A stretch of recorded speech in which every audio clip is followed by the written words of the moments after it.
대표적인 염증의 증상들은 소독, 세척을 통해서 염증의 세균을 없애어주는 비교적 간단한 방법으로 치료가 가능합니다. 하지만 이 시기를 놓치게 되면은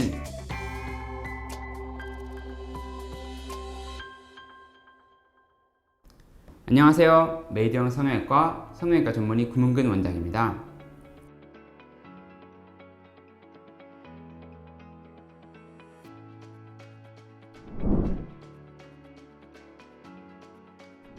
코성형 하면 가장 많이 걱정하시는 것 중 하나가 바로 염증이죠. 하지만 생각보다 본인이 염증인지 잘 모르는 경우가 굉장히 많습니다. 간혹 그대로 방치했다가 나중에 더 큰 문제로 내원하시는 분들도 있는데요. 지금부터 알려드리는 내용을 잘 기억해 두셨다가 코 수술 후에 이런 증상이 나타나면 최대한 빨리 병원을 방문해 보시길 바랍니다.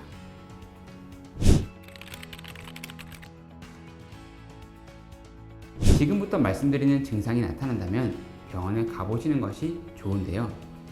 먼저 코가 갑자기 붓거나 아프다. 두 번째, 코가 찌릿찌릿한 느낌이 든다. 세 번째, 코끝이 빨개지고 열감이 느껴진다. 네 번째, 코끝에서 고름이 나온다. 이처럼 코 수술 후에 평상시와 다른 느낌이 난다면 빨리 병원에 가서 확인해 보시는 것이 좋은데요. 그렇다면 이런 코염증은 왜 생기는 걸까요? 사실 염증은 우리 몸의 크고 작은 조직 손상에 대한 정상적인 면역 반응입니다. 다친 곳이 붓고 아픈 것처럼 우리 몸이 어떠한 자극을 받았을 때 회복하면서 생기는 모든 증상들 모두 염증 반응에 속하는 거죠. 그 중에 세균이 침입하면서 생기는 면역 반응을 감염이라고 하는데요. 코성형 후에 생기는 염증은 일반적인 염증도 있지만 감염에 의한 염증도 나타날 수가 있어요.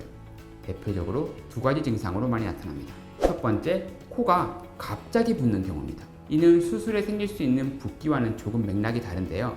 일반적으로 수술 후에는 회복 과정을 거치면서 붓기가 점점 빠지게 되죠. 이렇게 붓기가 서서히 빠지다가 갑자기 다시 붓는다면 이것은 염증의 대표적인 증상 중 하나라고 보시면 됩니다. 쉽게 설명해서 코 필러 용량이 많으면 콧등이 퍼지잖아요. 코에 염증이 생기면 이런 아바타 코처럼 이마랑 콧대가 거의 일자가 될 정도로 콧대가 갑자기 붓고 넓어지게 됩니다.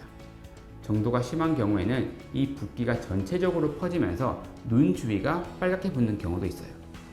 상태가 심각한 경우에는 실리콘을 빼야 할 수도 있기 때문에 어제는 괜찮았는데 갑자기 오늘 콧대가 확 부었다.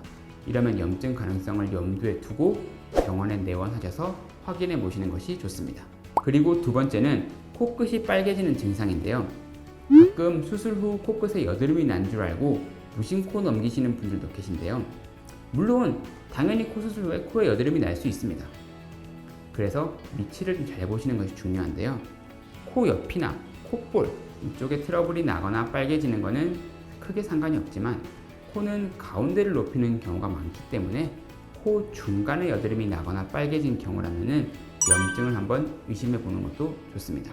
코끝에 피부 트러블이 반복적으로 나타나면 심하지 않더라도 염증을 의심해 보시고요. 코끝이 계속 빨개지고 코끝 중앙의 여드름이 고름처럼 노랗게 변했다가 터질 것 같은 증상이 생긴다면 긴가민가 하더라도 한번 병원에 내원하셔서 확인해 보시는 것이 좋습니다. 만약에라도 염증이 생겼다면 최대한 빨리 병원에 가서 적절한 치료를 받는 것이 가장 중요한데요.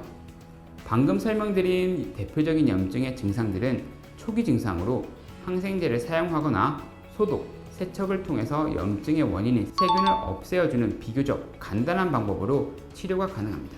하지만 이 시기를 놓치게 되면 만성적으로 염증이 생길 수가 있고요. 이렇게 되면 구축이나 섬유화 등의 반응이 나타나고 흉살이 형성되면서 간단히 치료할 수 있는 것들이 점점 어려워지게 되죠. 특히 상태가 심한 경우에는 보형물을 제거해야 되는 상황이 올 수 있습니다. 이때는 최대한 보형물을 제거하고 조직이 회복할 수 있는 충분한 시간을 가져야 되는데요.